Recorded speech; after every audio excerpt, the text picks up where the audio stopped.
ورحمة الله وبركاته. ازيكم عاملين ايه؟ رمضان كريم. اول حاجة رمضان كريم. اول حاجة ان شاء الله تصوموا وتفطروا على خير. النهارده الفيديو هيكون الحاجات الناس بتعملها في رمضان بتستفزنا او فعايزه اتكلم عن شويه الحاجات اللي بتحصل معايا في رمضان او ممكن تكون حصلت معاكم برضه، فان شاء الله يعجبكم الفيديو.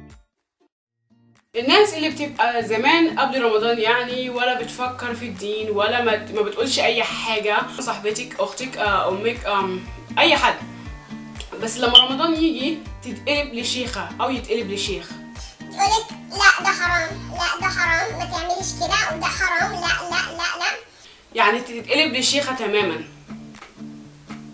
دي ناس بتستفزني جدا عشان بصراحه انت كنت فين قبل رمضان؟ يعني كنت تيجي اول ما تعملي حاجه تقولي لا ده حرام على فكره، كنت ناسيه ان في ربنا، كنت ناسيه ان في حاجات. ما بحبش لما الناس تتقلب للشيوخ بس لما رمضان يجي وبعد رمضان كتير يا معلم.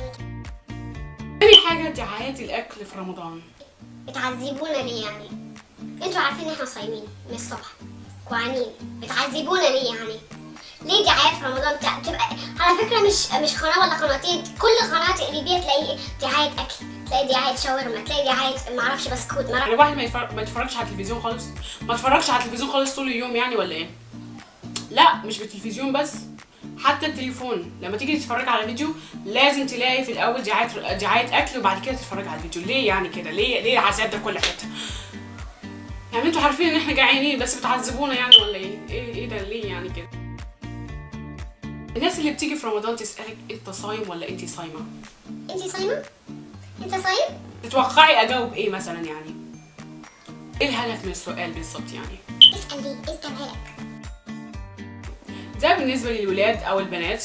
اوكي، الناس اللي تيجي تشتم يعني كل شتايم الدنيا في الاخر تقول لك اللهم اني صائم. تيجي تعمل حاجه وحشه وبعدين تقول لك اللهم اني صائم، اللهم اني صائمه. بعد ايه يعني؟ بعد ايه؟ الجمله دي بنقولها لما مش عايزين نقول حاجه غلط او مش عايزين عشان الصيام. ما ينفعش نعمل كده يا جماعه، ما ينفعش نعملها.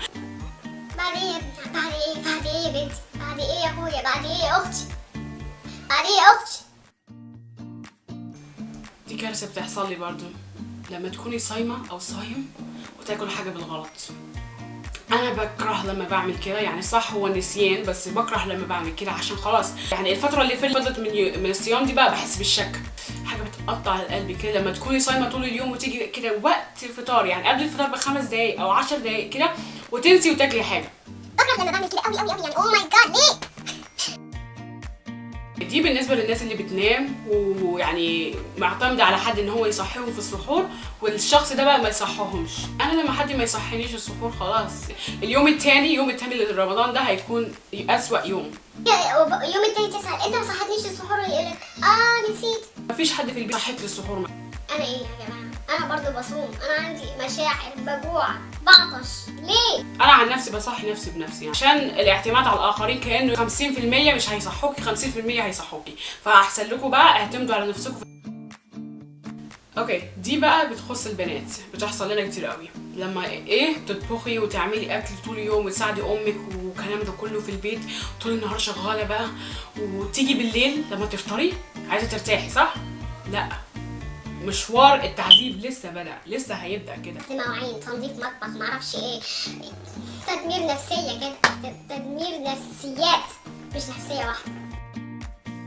دي حاجة بتحصل لي هنا عشان انا عايشة في بلد يعني مش عربي، فهنا طبعا الامريكان مش بيصوموا، احنا نصوم وهم يبقى عارفين احنا صايمين، يفضل يقولك هو انت صايمة ليه؟